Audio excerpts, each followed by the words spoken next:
Recently, you mentioned 2008. Recently, there were some protests in Tibet because there was talk of ending university classes in Tibetan. Do you support those types of protests against future plans that are perceived as undermining Tibetan culture and Tibetan language? I always describe myself as a free spokesman for Tibetan people.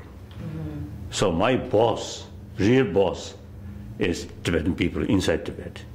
So now, whatever they carry some sort of movement, I have to support. So you supported recently these demonstrations, and it looks like the authorities have backed away. And of course, in some cases, a little bit sort of violent nature. That, I usually say, should not indulge any violence. Yeah. So through non-violence, so they sort of express what their sort of right, legitimate right. These are very lawful and very reasonable and very right. Yeah.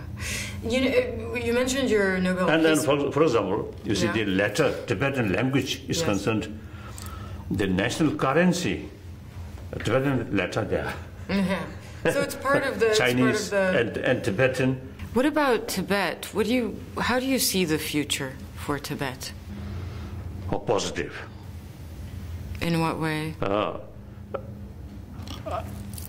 If you look the whole global sort of level, 20th century, and compare the early part of the 20th century and later part of the 20th century, much positive change.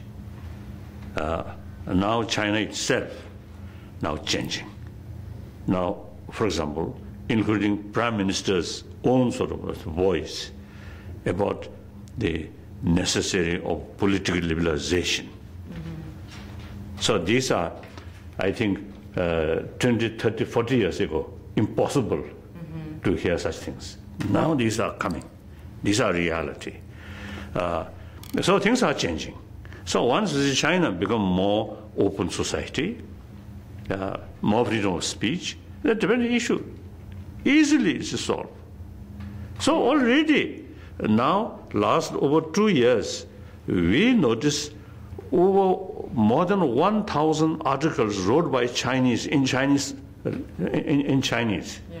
So all fully support about our middle wave approach and very critical, their own government policy. These are the sign of sort of things are changing.